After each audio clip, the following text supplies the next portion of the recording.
But clover by clover he found that the one that he sought for was just not around. And by noon poor old Horton, more dead than alive, had picked, searched, and piled up 9,005.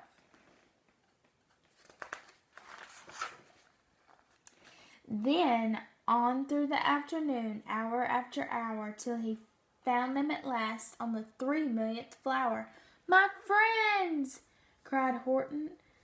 "Tell me, do tell, are you safe? Are you sound? Are you whole? Are you well?" He finally found them. It took all day long. He searched through every one of those clovers and finally found the one.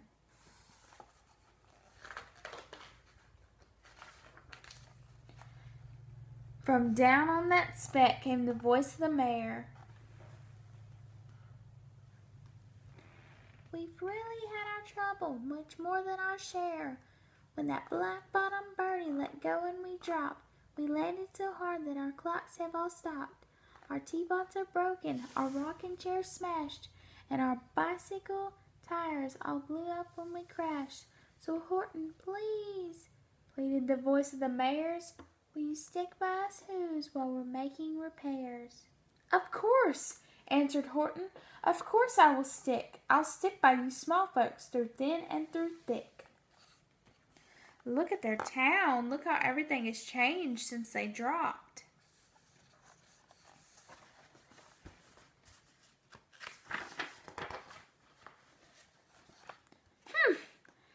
The voice. "For almost 2 days you've run wild and insisted on chatting with persons who have never existed. Such carry-ons in our peaceful jungle. We've had quite enough of your bellowing bungle, and I'm here to state," snapped the big kangaroo, "that your silly nonsensical game is all through." And the young kangaroo in her pouch said, "Me too." What do you think is going to happen next? Let's see. With the help of the Wickersham brothers and dozens of Wickersham uncles and Wickersham cousins and Wickersham's in-laws whose help I've engaged, you're going to be roped and you're going to be caged. And as for your dustbag, that we shall boil in a hot steaming kettle of bezelnut oil. "Boil it?" gasped Horton. "Oh, that you can't do. It is full of persons. They'll prove it to you."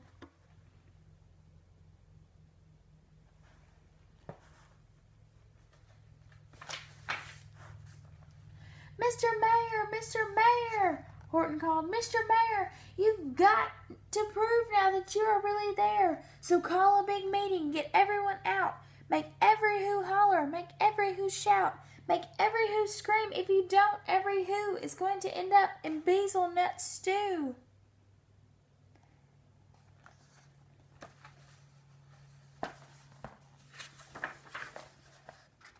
And down on the dustbag, the scared little mayor quick called a big meeting in Whoville Town Square, and his people cried loudly. They crowd out in fear.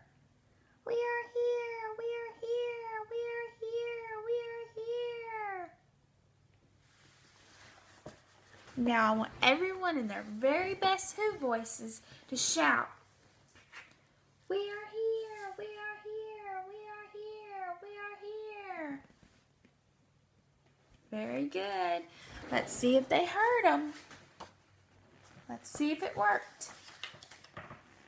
The elephant smiled. "That was clear as a bell. You kangaroos surely heard that very well." "All I heard," snapped the big kangaroo, "was the breeze and the faint sound of wind through the far distant trees.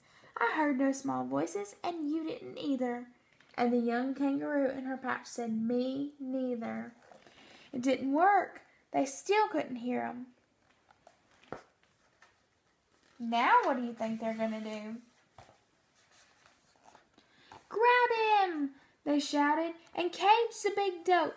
Lasso his stomach with 10 miles of rope. Tie the knots tight so he'll never shake loose. Then dunk that dumb speck in bezelnut juice."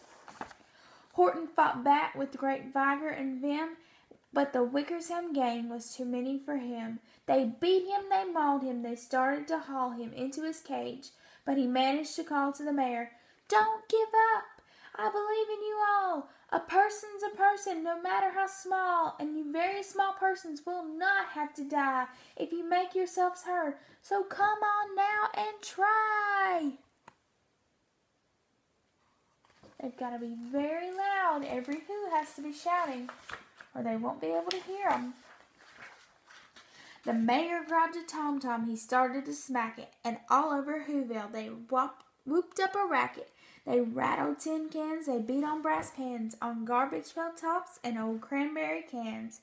They blew on bazookas and blasted great toots, on clarinets, oompas, and boopaloos and flutes. Can everyone make a loud noise? Who sound loud noise so we don't disturb other classes. See if they can hear us. Ah, shh, ah. Good. Great gusts of loud racket rang high through the air. They rattled and shook the whole sky, and the mayor called up through the howling mad hullabaloo, "Hey, Horton, how's this? Is our sound coming through?" And Horton called back, "I can hear you just fine, but the kangaroo's ears aren't quite as strong as mine. They don't hear a thing. Are you sure all your boys are doing their best? Are they all making noise? Are you sure every who down in Whoville is working?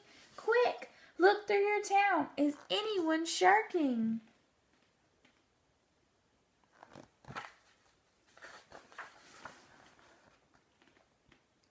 Through the town rushed the mayor from the east to the west, but everyone seemed to be doing his best.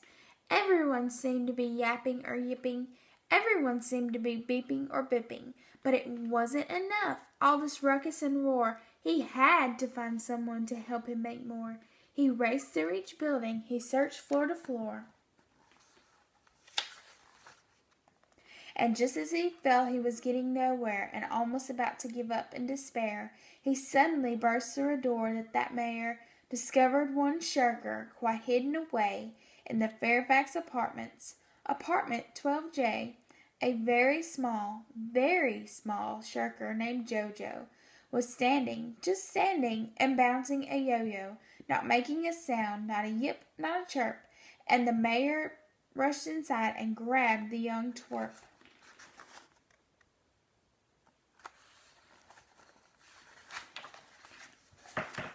He climbed with the lad up the Eiffelberg Tower. "This," cried the mayor, "is your town's darkest hour. This is time for all the who's who have blood that is red to come to the aid of their country," he said. "We have got to make noises in greater amount, so open your mouth loud, lad, for every voice counts." Thus he spoke as he climbed. When they got to the top, the lad cleared his throat and shouted, "Yop!" Do you think they heard him? Let's see. And that yop, that one small extra yop, put it over.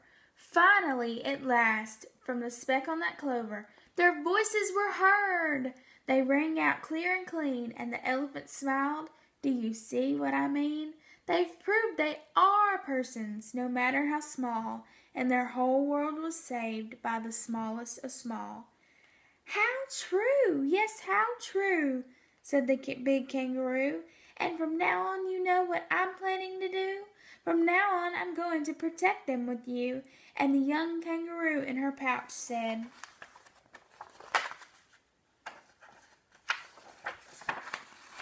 "Me too. From sun in the summer, from rain when it's fallish, I'm going to protect them, no matter how smallish." So they were finally saved. It took every who in Whoville in order to do it. They finally believed him. Okay. So now, I want you to draw think about your favorite part of the book. And I want you to draw a picture. You can use markers, crayons, markers or crayons or your colored pencils, and I want you to draw a picture of your favorite part of the book. And then I want you to write down beside it what your picture is. So for example, I drew this. It's Horton's trunk holding the clover, and the Who's are shouting, "We are here, we are here, we are here." That was my favorite part of the book. And I wrote beside my picture, my favorite part of Horton Hears a Who was when the Who's were shouting, "We are here, we are here, we are here." So I want everyone to do this. And while y'all are doing this, I'm going to pass out some clovers for everyone. Everyone gets one, and we're going to eat them. Don't worry, I checked them. There's no Who's on these. So, here's your clovers.